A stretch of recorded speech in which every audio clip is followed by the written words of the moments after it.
બે પ્રકારના માણસ જોવા મળે છે.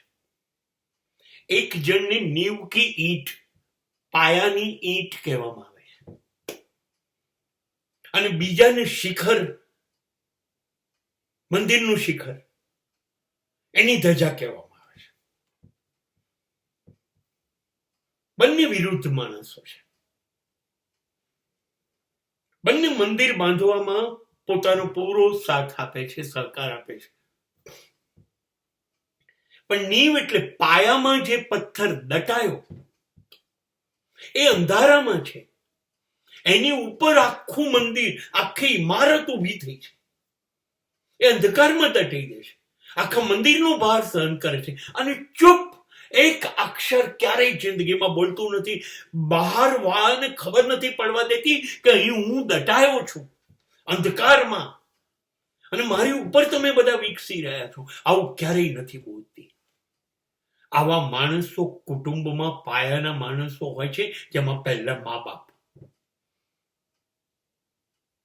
એવા કેટલા બધા ભાઈ બહેનો છે, એવી કેટલી પત્નીઓ છે, એવા કેટલા પતિ છે કે જે ચૂપચાપ કુટુંબના અથવા અન્યના વિકાસ માટે નીચે દટાઈ ગયા, પોતાની આખું આયુષ્ય, પોતાનું આખું જીવન ખર્ચી કાઢ્યું.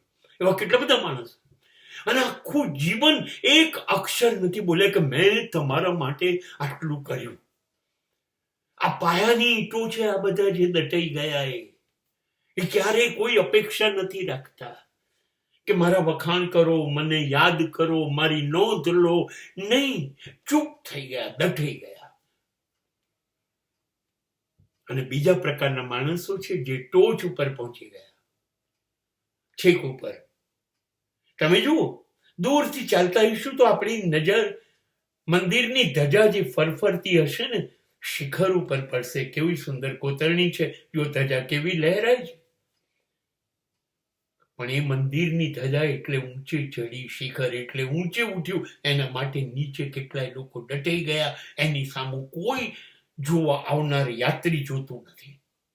એ ધજાના દર્શન કરે, એ શિખરને સલામી કરે.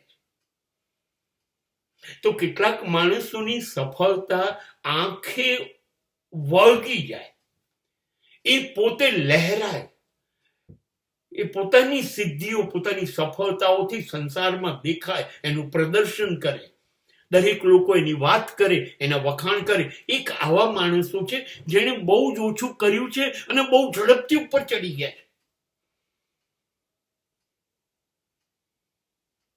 જે લોકોએ પાયા માટે કામ કર્યું છે એને લોકો કોઈ જોતા નથી, કોઈ નોંધ નથી લેતું, બધા ભૂલી ગયા છે.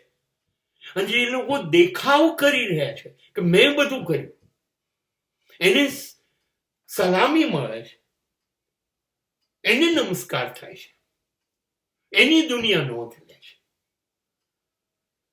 સમાજ આજે જ્યાં પહોંચ્યો છે ત્યાં કેટલાય લોકો દટાઈ ગયા છે, આપણને ખબર નથી. 75મા વર્ષે સ્વાતંત્ર્યને 75 વર્ષ થયાની ઉજવણીઓ કરવા આપણે પહોંચી જઈએ છીએ. પણ એમાં કંઈક ઝાંસીની રાણી, કંઈક ભગતસિંહ, કંઈક ચંદ્રશેખર,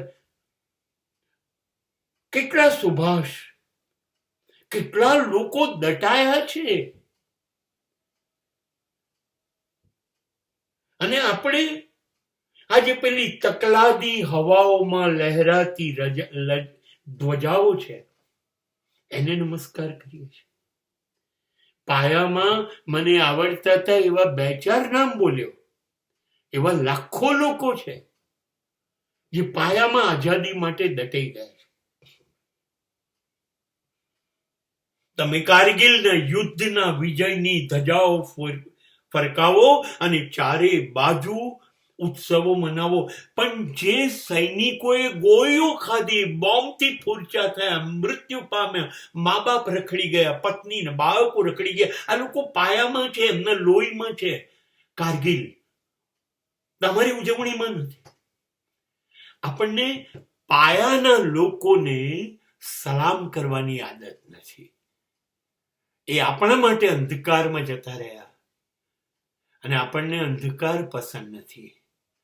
આપણને તો ચમકતો ઉજાસ જોઈએ છે, એટલે આપણે શિખરને જ સલામી કરીએ છીએ.